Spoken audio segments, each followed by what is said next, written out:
Fimbo, fimbo yangu.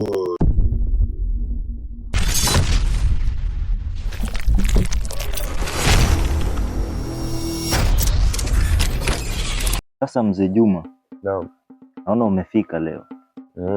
Naona ni muda mrefu toka juzi umenyamazia, kitu ilikuwa tunaanza tu toka jana hii, lakini toka juzi umenyamaza kweli. Nilikwambia kuhusu mambo ya kupotea kwa fimbo yangu, lakini sioni ukifuatilia kabisa. Ni kweli mzee mwenzangu, lakini mimi naumwa kibao, yani Swahili hata sauti yenyewe ukuta natoka kwa shida. Nilikuwa naumwa sana mimi. Sawa, sasa unafahamu kuwa mzee Side amerudi? Amerudi? Mzee Side amerudi.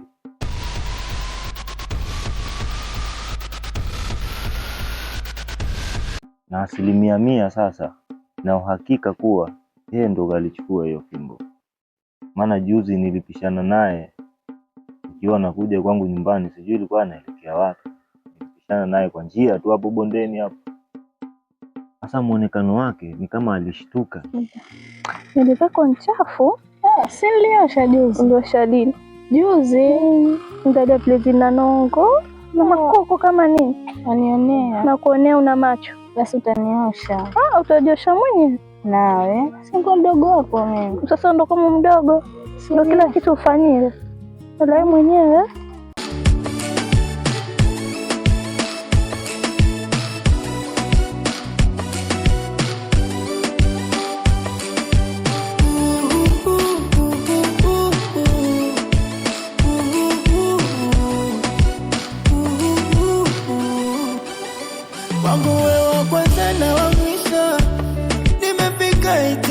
Mjomba, shikamoo mjomba. Marhaba mjomba, vipi? Salama, sijui wewe mjomba. Wema. Wema kabisa. Karibu mjomba. Asante. Pita ndani hapo chukue mkeka hapo.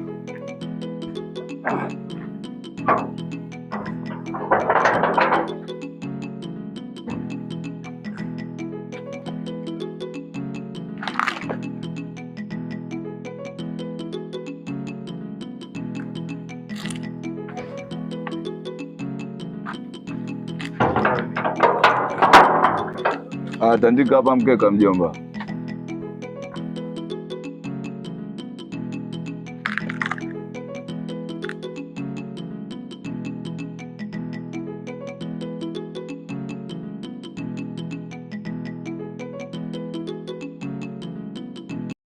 Sasa kitu kilinishangaza zaidi, alikuja vipi na alikuja lini?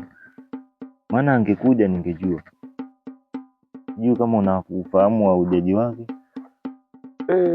Kimimi sijui kwa kweli. Hiyo mwanzo ni kitu ambao anaambia na yanishangaza sana. Sijui kwamba mzee Side yuko hapa mtaani na mimi sijaonana naye kabisa yani.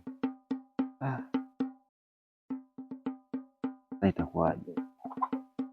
Maana juzi pia nilipokutana naye nilikuja nikageuza tu nikaenda Mizimuni. Nilienda kule kuulizia nani aliyechukua fimbo yangu, lakini nilichokikuta kule, majibu yaliyotoka kule ni kuwa hawaoni fimbo na mwenye amechukua fimbo pia hawamuoni. Sasa kinachonishangaza zaidi, kwani mzee Side amekuwa na nguvu gani kuwa hawezi kuonekana mpaka na mizimu? Mzee Side ni yule tu mzee. Sasa siwezi jua hapo kuna kitu gani kinajificha, lakini mzee Side kama yuko na nguvu ambazo huwezi muona kwenye mizimu. Tosha mwenye. Sawa.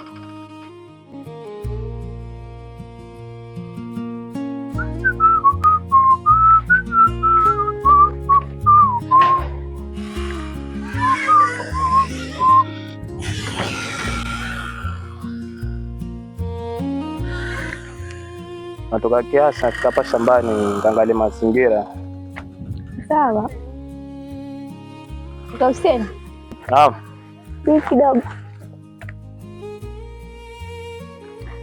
Nilikuwa nakwambia jioni hakuna chakula hapa, vipi? Naomba kula.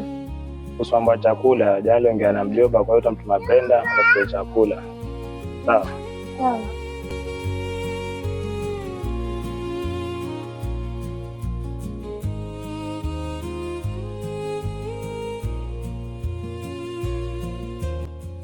Brenda, ulikuwa umesema na kaka mwenyewe katika chakula. Sai tayari. Asa basi malizie kwanza. Sasa basi mjomba, karibu bana, maana siku nyingi toka mama yenu age dunia haujawahi fika kwangu, na shangaa leo umefika, sijui umeleta na mazuri gani mjomba? Mjomba, hapa leo nilikuwa nimeletwa na maneno tu kidogo. Ndio mjomba. Pale nyumbani niko na mwenzangu tokea mwezi uliopita mpaka saa hii. Mwenzako wa vipi mjomba? Mjomba, sielea, sio watu wakubwa. Sasa mwenzangu tu, mtoto wa mtu, msichana. Sasa mjomba, uko na mtoto wa mtu umemweka ndani, wataka kumuoa ama vipi? Maana siku hizi mjomba, unaweza kuwa na mtoto wa mtu hivyo alafu baadaye kawa kesi mjomba. Kweli kabisa mjomba, lakini mimi mjomba nataka kumuoa, ndio maana nimefika hapa. So ndio usimamizi wangu kila kitu. Ndio mjomba. Ndio maana nimefika hapa, sitaki kumchezea kabisa. Sawa, sasa itabidi tutafute mshenga, tutume posta kwa hiyo familia. Mwanzo msichana mwenyewe ni wa mtaa gani mjomba? Na hapo mtaa wa pili hapo chini tayari. Sawa, basi itabidi tutafute mshenga, tumtume kule atoe posta, alafu tuangalie mambo ya harusi itakuwaje mjomba. Sababu kama wewe sasa hivi umeamua kuoa, ina maana umekuwa mjomba. Zile tabia zako zingine mjomba upunguze. Sasa hivi ushakuwa mtu mkubwa mjomba. Sawa. Kwa hivyo uangalie mambo na harusi, tutapanga harusi, itapita freshi na kila kitu kitakuwa sawa mjomba. Haina shida. Mimi najua tu mzee Side ni yule na nguvu. Sidhani kama yuko na nguvu za kutisha yule kutushinda. Sasa nasemaje? Yeye alipoingia amepapenda na atacheza kama alipoingia. Tutaweka mchezo wenye tutacheza mimi na yeye. Naam. Kama wewe utakuwa, basi utakuwa tu wewe, kazi yako ni kushangilia pale nje. Huo mchezo mtacheza mimi na mzee Side, na kama kuna mkono wote wenye umehusika pale, basi nitacheza nao. Sawa mzee mwenzangu, sasa hapo ulikuwa jaribu kuniambiaje sasa? Mimi nikitoka hapa najipanga nirudi tena nikaangalie majibu kwa mizimu yangu. Naam. Nikifika kule nitajua pa kuanzia. Haina shida, mimi sasa hii nashukuru Mungu. Niko na nafuu. Sasa wewe nenda kule ukajue cha kufanya, alafu utakuja unijulishe tujue tuanzia wapi na tutaanza vipi. Sawa.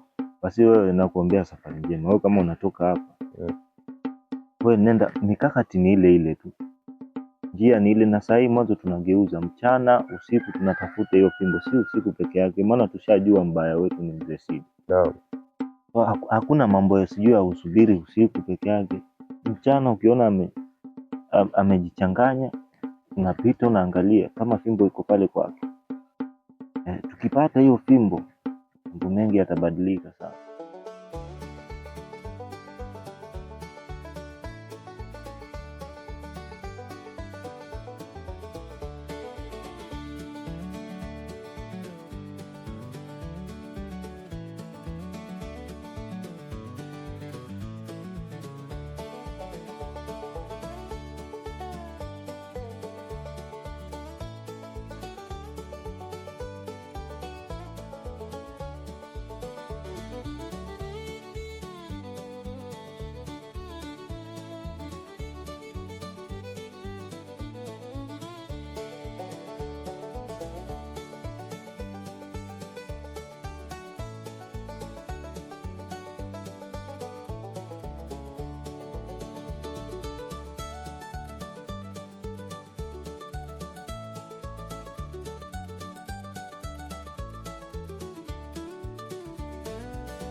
Dada.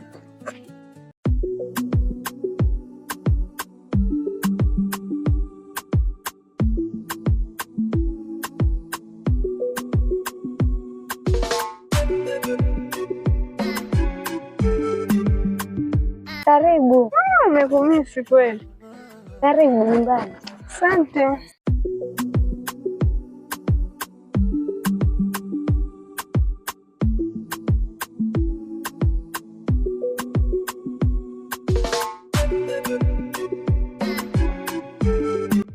Karibu.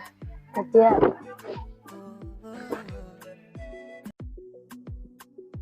Karibu dada yangu. Vipi nyumbani huko? Dada yangu Aziza na kakangu Hussein wanaendeleaje? Hawajambo.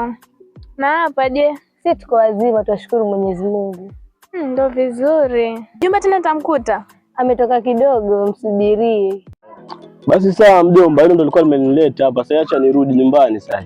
Sawa mjomba, karibu tena. Haina shida. Alafu mjomba, nini mjomba, sisi tumekuja na mambo ya harusi hapa mjomba, nataka kuanza tena mambo mengine. Nataka nikwambia mambo mengine mjomba, kuna story ya fimbo yaendelea, sijui umepata habari ama ni vipi? Mjomba, mambo ya fimbo Senya amekuleta hapa. Tumekuja kuongelea mambo ya harusi na tushapitisha mambo ya harusi. Kwa hivyo mjomba, komaa, nimekwambia tabia zingine uache mjomba. Ushakuwa mtu mkubwa hivi sasa mjomba. Sawa mjomba, nasikia. Kwa hivyo ukomae mjomba. Sawa, basi acha mimi nirudi. Sawa mjomba, karibu. Lakini mjomba, sio kila anayevaa nguo nyeupe basi ni daktari. Wengine ni wachinja ng'ombe kichinjioni mjomba. Sawa basi mjomba, mimi narudi. Haina shida mzee mwenzangu, mimi nitafuatilia hiyo na wewe ufuatilie hizo nani zako. Kama umepata ratiba za huko utakuja unijulishe, tujue tuanzia wapi na tuaenda vipi, tujipanga vipi yani. Sawa, lakini kinachoniuma zaidi hapo ni mzee Side. Si unamuelewa tayari vile alikuwa anasumbua hapa kijijini mpaka tukamuondoa.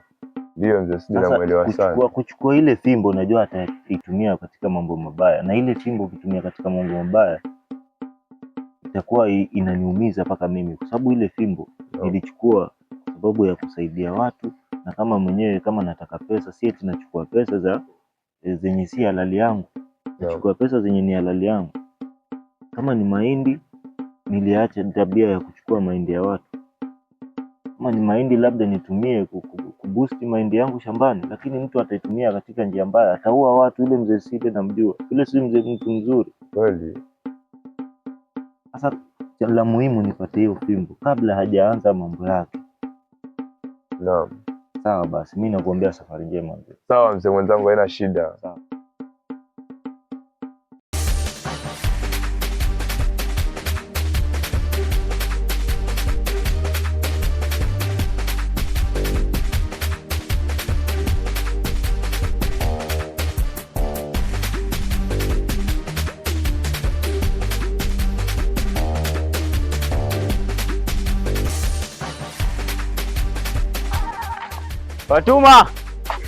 Fatuma, uko wapi mwanangu?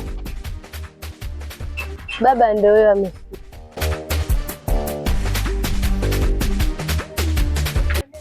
Shikamoo baba. Marahaba mwanangu, ulikuwa fanya nini huko nyuma? Nilikuwa niko na dada yangu. Nani huyo? Dada yangu Brenda. Yuko hapo nyuma? Yuko huko nyuma. Akare. Bado hajakula. Mbona sasa? Uko takusubiri wewe. Ungempikia mwenzako, sankuja nyumbani hapa mkwao ama? Ankuja kule lakini akasema nasubiri baba yangu. Sawa, mchaje nisalimie basi. Sawa baba yangu.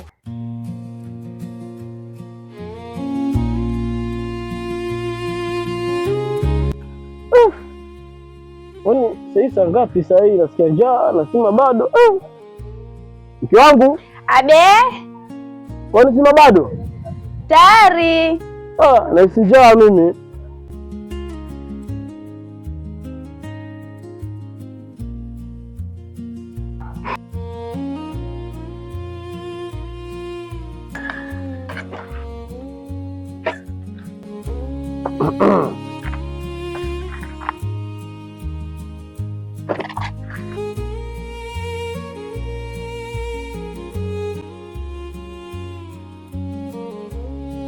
Hebu chukua redio yangu upeleke chaja kabisa hapo ndani.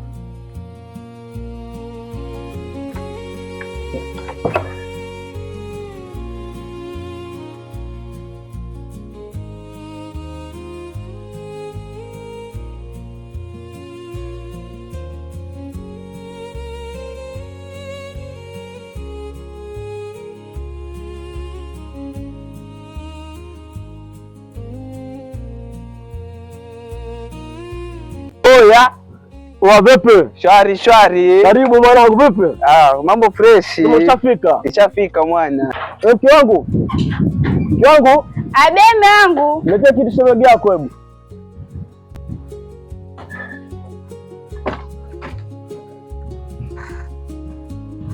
Habari. Salama. Karibu keti. Asante.